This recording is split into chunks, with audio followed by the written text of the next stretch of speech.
Someone offers a way out, a door, a moment where the thing that has been hurting us for years finally shows a crack. And something in us tightens. Not relief, not gratitude, something closer to not yet. We say we want the pain to end, but sometimes, when the ending arrives, we find we are not ready, and we don't know why. This is not weakness, and it is not strange. In 1864, a man sat down and wrote the strangest confession in literary history. "I'm a sick man," he began. "I'm a wicked man." Dostoyevsky's underground man wasn't asking for sympathy. He was admitting that he held on to his suffering, that in some way he couldn't name. It was his. It was him. We have always done this, long before therapy gave it a name. We have always known that sometimes pain becomes home. And if we are honest, most of us are still figuring out how to leave. The underground man knows exactly what is wrong with his life, and he does nothing about it, not because he can't, because he won't. He takes a kind of pleasure in his suffering. The awareness of being trapped reminds him he exists, that he is someone. We don't just hold pain, we build museums around it.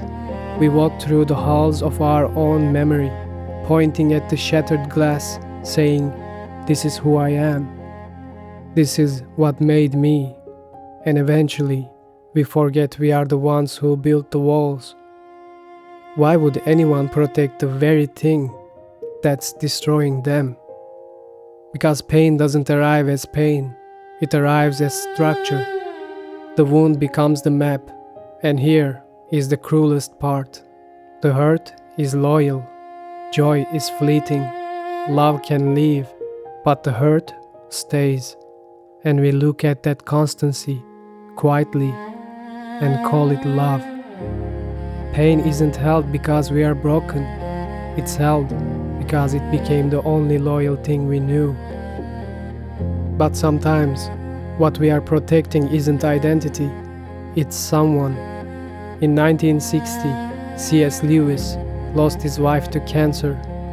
He kept a journal through the grief, raw, unguarded, and somewhere in those pages, he catches himself going back to the grief, returning to it, like pressing a bruise to check if it still hurts. And it always does, and some part of him is almost relieved. He couldn't explain it at first. Then he understood. He had confused the two, the love and the grief. They had become the same shape. The wound had become the place where she still felt close.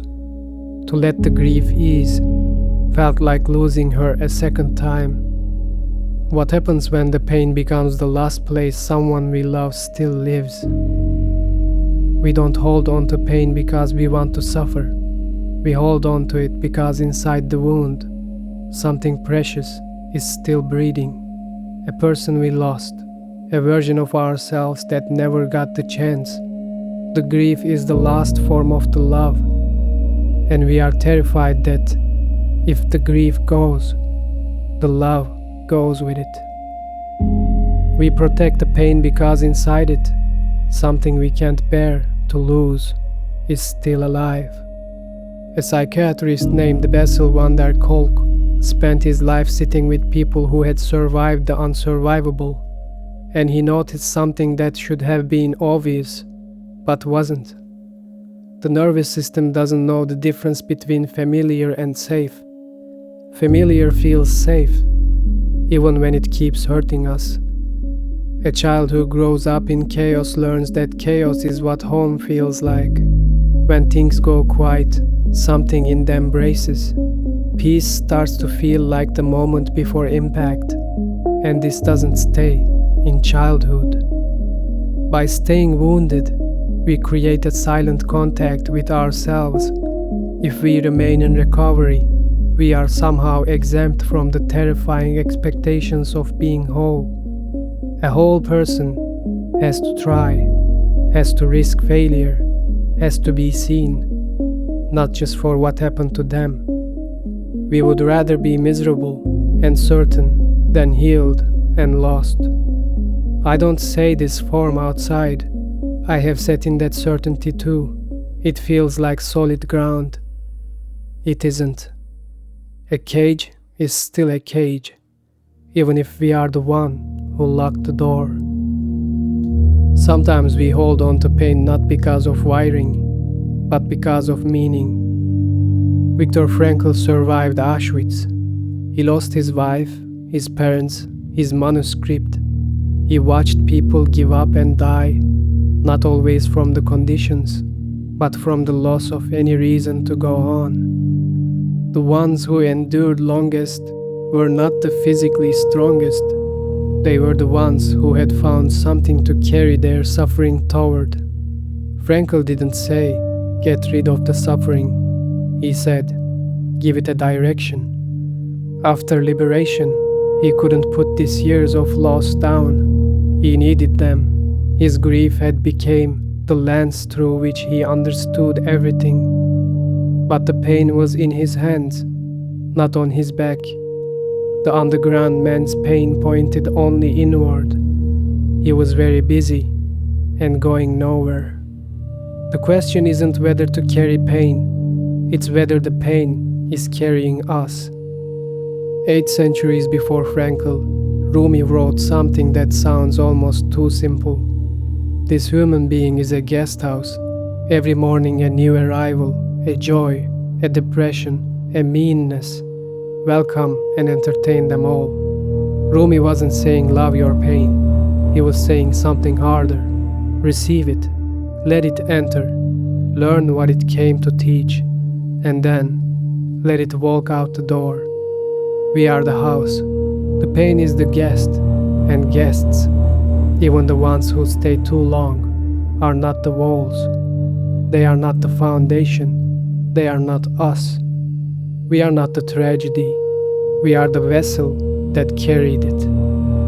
What if we could keep what the pain taught us and set down the wound itself?